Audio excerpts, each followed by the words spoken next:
श्री दीपक प्रकाश जी। धन्यवाद।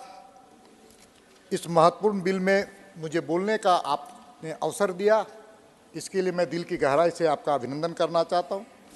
मैं इस बिल के समर्थन में खड़ा हूं।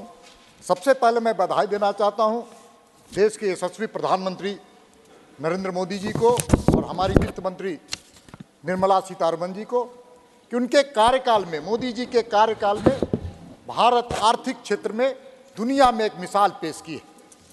और आज सुबह जब मैं सवेरे हमारी नींद खुली तो मैं बधाई फिर से देना चाहता हूं प्रधानमंत्री जी को और निर्मला सीतारमण जी को। तो अखबार के, दुनिया के अखबारों में एक सुर्खियां भारत के आर्थिक क्षेत्र में भी पढ़ने का अवसर मिला और वो समाचार ये था कि भारत आर्थिक क्षेत्र में मजबूत वृद्धि दर से दुनिया में मिसाल पेश कर रही है। ये रिपोर्ट कोई भारतीय का नहीं, कोई हमारा नहीं, कोई बीजेपी का नहीं, वो इंटरनेशनल मॉनेटरी फंड का एक रिपोर्ट आया। उसमें स्पष्ट रूप से लिखा गया है कि वैश्विक वृद्धि में भारत का योगदान 16% से भी अधिक रहने का अनुमान है। और ये संभव इसलिए हुआ कि देश के में आज जो नेतृत्व करता है उनका नाम नरेंद्र मोदी है, इसलिए। और ये समाचार देश के 140 करोड़ जनता के मस्तक को ऊंचा करने वाला है, देश के मान सम्मान और स्वाभिमान को बढ़ाने वाला है। हर भारतीय आज अपने मस्तक को ऊंचा करके आज कह रहा है कि भारत आर्थिक क्षेत्र में दुनिया में एक ब्राइट स्पॉट की तरह चमक रहा है, उभर रहा है। और दुनिया, पहले भारत दुनिया को देखती थी और आज दुनिया भारत को देख रही है, यह है मोदी जी का काम करने के तरीके, उनके कार्य पद्धति और भारत के आर्थिक क्षेत्र में भारत को आगे बढ़ाने का जो उनका संकल्प था, संकल्प से सिद्धि का उदाहरण अगर कोई दुनिया देखना चाहती है तो भारत के आर्थिक क्षेत्र में जो वृद्धि हो रही है वो उसको देखा जा रहा है। मैं इस बिल के संदर्भ में आपके सामने कुछ बातों को रखना चाहता हूं। यह विधेयक वास्तव में आर्थिक शुचिता का तथा पारदर्शिता का एक खूबसूरत स्वरूप है। एक ऐसा विधेयक जिसमें आर्थिक शुचिता भी है और पारदर्शिता भी है और उसमें लाल फीताशाही, जिसको रेड टेपिज्म किसको कहते हैं, लाल फीताशाही खत्म करने का एक बड़ा क्रांतिकारी कदम है इस विधेयक के माध्यम से। इतना ही नहीं, इसमें जो नियुक्ति है ट्रिब्यूनल में अध्यक्ष और सदस्यों की जो नियुक्ति है वह भी युगानुकूल है और व्यवहारिक बनाया गया और व्यवहारिकता के साथ इसको काम करने के लिए अधिकृत किया गया है। और अब अपील जो होगा, अधिकरण होगा, वो प्रचालनशील होगा, वो ट्रांसपेरेंसी के साथ काम करेगा, प्रचालनशील होगा तथा प्रशासनिक प्रक्रिया से युक्त होगा और शुचिता से युक्त होगा। इसलिए विधेयक अपने आप में एक मिसाल बनकर के सामने खड़ा है। इसलिए मैं कुछ चीजों को आपके सामने रखना चाहता हूं। उपसभापति महोदय, आज दुनिया भारत की ओर देख रही है और इसलिए जो कुछ चीजें मेरे पास आंकड़े हैं, कुछ आंकड़े को इस सदन में रखना चाहता हूं कि नेशनल स्टैटिस्टिकल ऑफिस जो NSSO के द्वारा पिछले सप्ताह जारी जो GDP अनुमानों से पता चला है कि चालू वित्तीय वर्ष की दूसरी तिमाही में भारत अर्थव्यवस्था में उम्मीदों से अधिक, दुनिया जितनी उम्मीद की थी, दुनिया के जितने आर्थिक विशेषज्ञ भारत के आर्थिक प्रगति पर उम्मीद किए थे उससे भी ज्यादा 7.6% की स्वच्छ दर से बढ़ी है। ये कोई छोटी बात नहीं, ये आजादी के बाद सबसे बड़ा आर्थिक कदम जिसको बढ़ाया जा सकता है, क्रांतिकारी कदम है।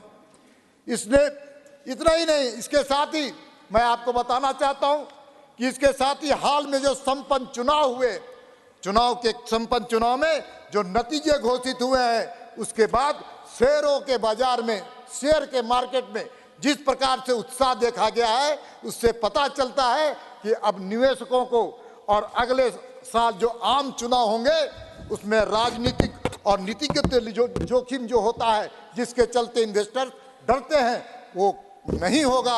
और अब सब कोई जानता है कि ये फिर से अगली सरकार मोदी जी की सरकार बनेगी, इसलिए निवेशक आज डरे नहीं है, सहमे हुए नहीं है। इसी के साथ साथ S&P ग्लोबल की एक नई रिपोर्ट आई है। S&P की जो रिपोर्ट है वो कहता है कि देश में आने वाले 3 वर्षों में सबसे तेजी से बढ़ती हुई अर्थव्यवस्था किसी देश की होगी तो उसका नाम भारत होगा, भारत होगा और भारत होगा। 2 मिनट और दे दें। हम सबको जानते हैं अंतर्राष्ट्रीय मुद्रा कोष ने चालू वित्त वर्ष में भारत की विकास का दर का अनुमान 20 पॉइंट से बढ़ाकर 6.3% करने का, जुलाई में IMF ने 2023-24 में 6% की वृद्धि का अनुमान लगाया था, लेकिन दूसरी तिमाही में भारत 7.5 विकास दर के साथ विश्व की सबसे तेज गति से विकास करने वाला देश बना। और इसलिए बना कि इस देश के प्रधानमंत्री नरेंद्र मोदी हैं, नरेंद्र मोदी। इतना ही नहीं, जो नवंबर 2023 में जो GST संग्रह, जो GST का संग्रह 1.68 ट्रिलियन रुपए हुआ वित्त वर्ष में 2023-24 में, नवंबर के समाप्ति के समय में सकल GST संग्रह औसतन 1.66 लाख रुपए प्रति माह था। यह एक आश्चर्यजनक वृद्धि था। वो वास्तव में अपने आप में भारत के लिए, भारत की जनता के लिए एक बेहतर और अच्छा आर्थिक संग्रह का एक कदम है। अक्टूबर महीनों में जो IIP का जो रिपोर्ट आया, जो इंडियन इंडस्ट्रियल प्रोडक्शन का, वो IIP में 11.7 के साथ पिछले 16 महीने में उच्चतम स्तर पर था। ये उच्चतम स्तर पर था, ये IIP का रिपोर्ट है। उसके साथ मैं आपको बताना चाहता हूं कि मोदी जी के कालखंड में जो आधारभूत संरचना के कुछ ऐसे चीजें हैं जिसके उत्पादन में एक रिकॉर्ड वृद्धि हुआ, और रिकॉर्ड वृद्धि का कुछ मैं उदाहरण आपके सामने रखना चाहता हूं सभापति महोदय। बिजली उत्पादन में हमने 20.3% हम सब लोगों का बढ़ा है।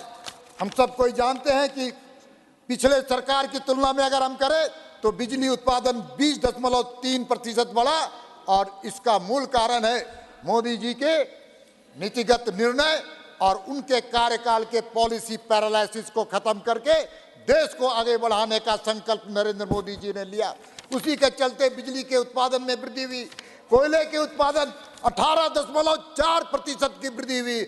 हम सबको जानते हैं पिछली सरकार, कांग्रेस की सरकार, कोयले घोटाले में मस्त सरकार, आज अगर उपस्थित रहते तो अच्छा रहता, उनको सच का सामना हम सब लोगों के माध्यम से होता।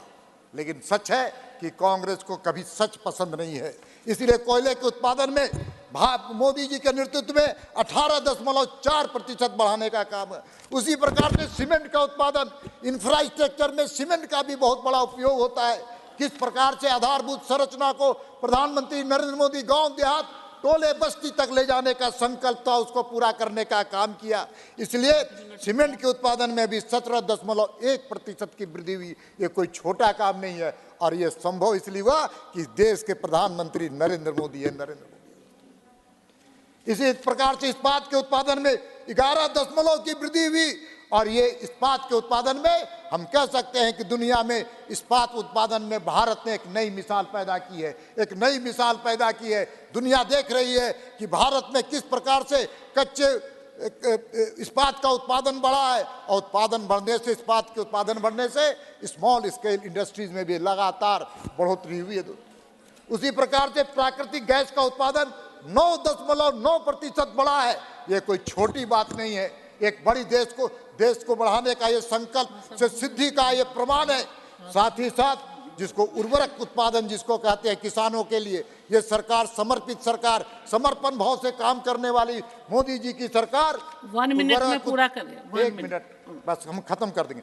उर्वरक उत्पादन में 5.3% बढ़ा है, और किसानों के हित में काम करने वाली सरकार ये मोदी जी की सरकार साबित हुई है। पेट्रोलियम रिफाइनरी के उत्पादन की बात किया जाए तो 4.2% बढ़ा है, और उसी प्रकार से कच्चे तेल का उत्पादन में 1.3% बढ़ा करके भारत के मान और सम्मान और स्वाभिमान बढ़ाने का काम नरेंद्र मोदी जी की सरकार ने किया है। अक्टूबर में कुल निर्यात 9.43% था, लेकिन से बढ़कर के 62.26 बिलियन अमेरिकी डॉलर हो गया।